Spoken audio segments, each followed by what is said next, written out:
Welcome to Hummingbird Networks Monthly Roundup, the podcast that is telling you what is new with top tech brands and consumer tech topics each month. Last month, we touched on the new working from anywhere model and how the pandemic has allowed us all to change the way we work. Today, we're taking an in-depth look at the new buzzword, hybrid workforce, and why it's the new model of the workforce going forward. 2020 hit us hard, and most small businesses can tell you they had to scramble to adjust to the new ways of work. No longer was working from home a luxury, it quickly became the new normal.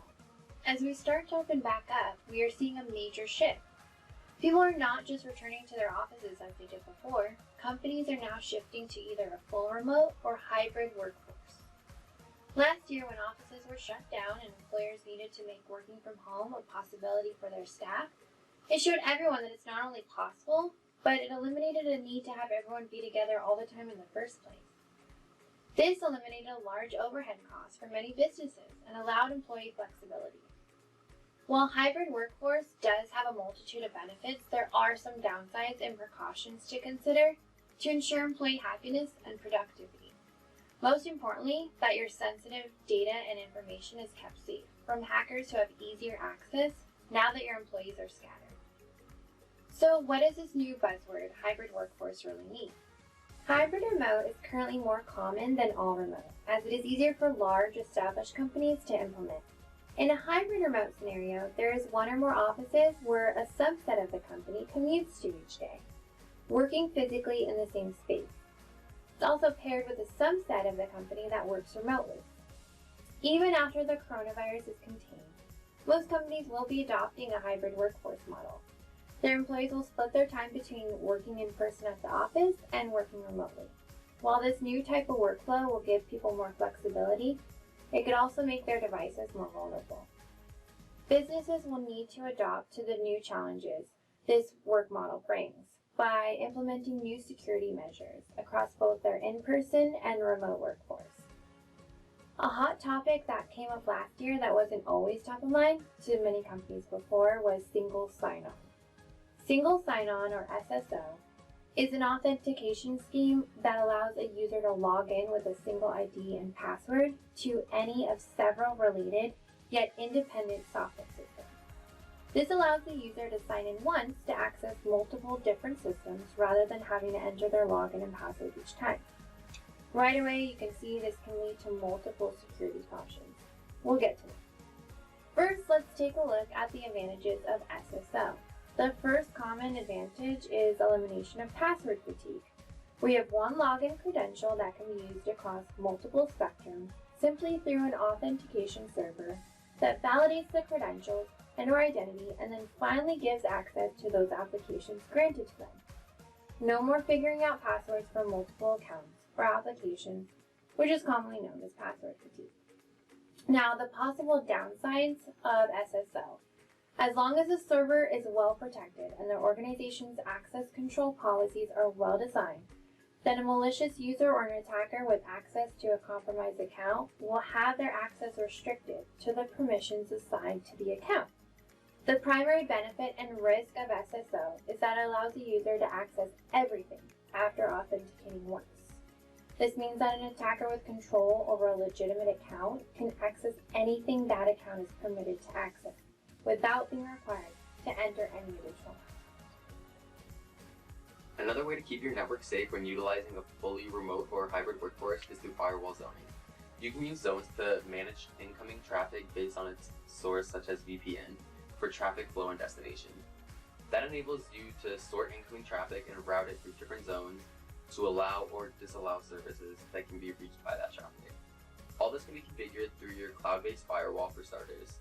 If you add a source to a zone, the zone becomes active and any incoming traffic that source will be directed through it. You can specify different settings for each zone, which is applied to the traffic from the given sources accordingly. You can use more zones even if you only have one network interface. In other words, one tunnel that opens up to multiple applications or files. Now let's take a look at some of the human factors of remote access and how it can affect your employees' mental well-being. When you are no longer all together in the office environment, you can miss out on key conversations that take place. Unless you work for an employer that documents everything, you may be asked to handle your day-to-day duties with less information and incomplete information compared to in-person colleagues. Over time, this can lead to more mistakes, confusion, frustration, and even underperformance. Oftentimes, when working in an office environment, employees bond. When you no longer see those same colleagues day after day, relationships can break off and it may no longer feel as if you are part of a team. Having lunches together or even just simple chats around the water cooler doesn't happen as often with remote workforce, and employee relationships feel that rift among each other. If an employee is brought on in a remote capacity, but this arrangement is not supported equally across teams and managers, a situation may arise where the remote employee is constantly justifying the perceived privilege of not being forced to commute into a physical office. When you work in your home environment, your day will start to blend and it will become harder to segment working hours from your day-to-day activities. Creating a schedule where you only work during certain times of the day will help you avoid fatigue and burnout from overworking. Companies that rely heavily on physical perks and in-office experiences to define their culture have a difficult time translating those experiences to remote employees in a hybrid and remote setting. You'll often see that these perks are highlighted for talent acquisition and retention purposes. In practice, remote employees will inherently miss out on full employee experiences unless the culture is more intentionally and suitably built.